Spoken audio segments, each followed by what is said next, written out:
Okay, hello everyone. I just wanted to make a small video and upload it here to YouTube for those of y'all that were in the position that I am in.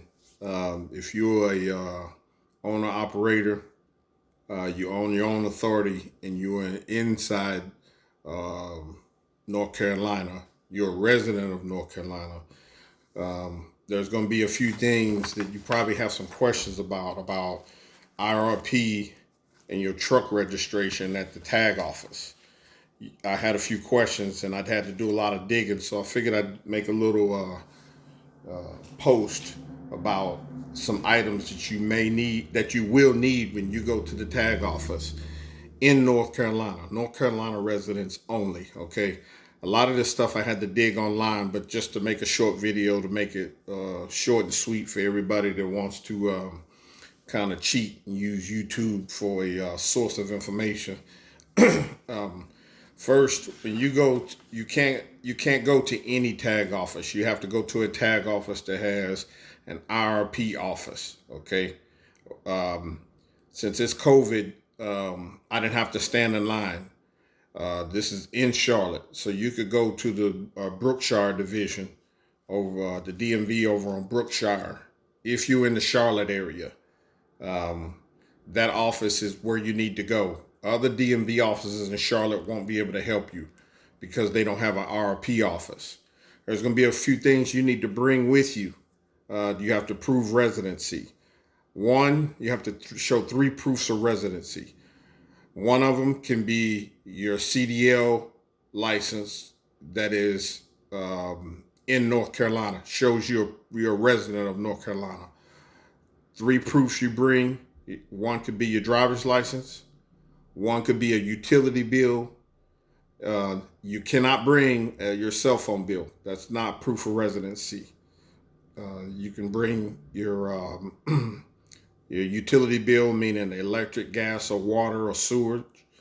You can bring proof of a vehicle currently registered at that home location. That's 2. You can, if you have a concealed carry permit license, that could be 3. Your mortgage statement, it cannot be a lease agreement from a condo or apartment. It has to be a mortgage statement. Or your current voter's registration card or wildlife permit. Those items show proof of residency. You must bring 3 of those. You don't have to bring 5 or 6. You just have to bring 3. Driver's license, concealed carry permit, mortgage statement, or your voter registration card, or on a utility bill, gas, water, electric. Can't be a phone bill. Or it could be a current filing of your W-2 at that home address, and or your current federal income tax return from the previous year with that home address on it. Those will show proof of residencies. Okay. Once you show proof of residency, obviously you have your title to your truck, you have your insurance, your COI to the truck, your registration papers from the dealership if you bought it used or new. Once they'll do your IRP, you don't have to download a piece of paper. They'll do your IRP at the window. Once you're there at the window, he'll ask you for your EIN number. You must know it or bring your EIN statement with you. Preferably bring stuff to back this stuff up with. I did. I brought my EIN statement with me. And you're going to get, after you do your IRP, you're going to get a little bitty thing like that. If y'all can see that. That's your IRP registration number with DMV. You're going to have to remember that and have it with you the next time you go online to update your IRP account. That's your IRP account number. They're going to give you one here in North Carolina. You can pay with a credit card, debit card, or anything of that nature. You don't have to bring your checkbook. They have a actual credit card reader where you can do it right there at the window. You don't have to take a number. You don't have to enroll online or schedule for IRP.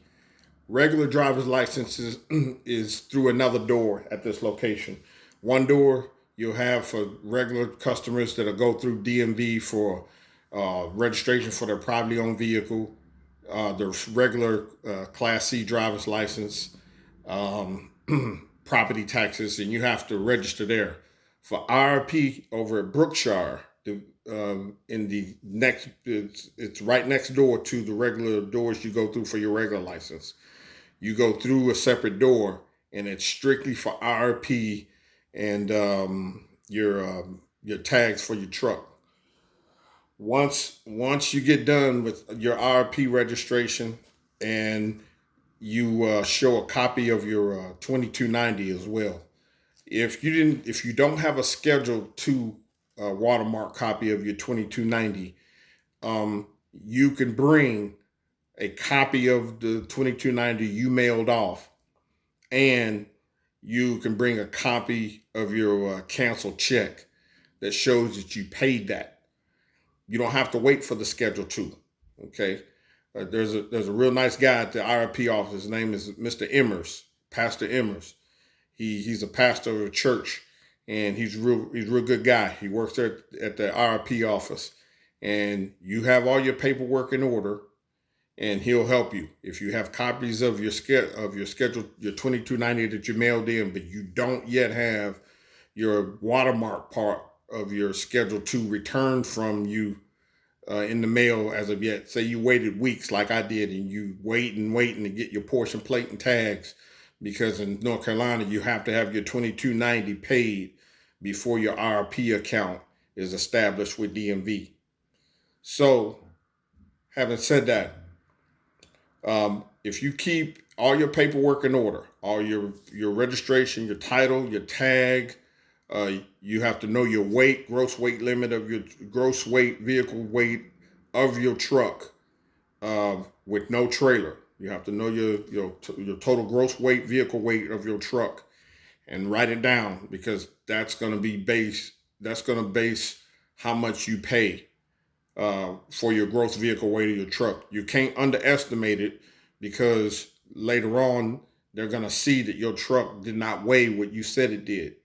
So be somewhat exact. It says it right on your vehicle VIN number strip label and in your owner's manual of your truck. So if you're driving a day cab or you're driving a sleeper, you should know the vehicle weight of your truck anyway. That's easy, simple stuff that you should know anyhow.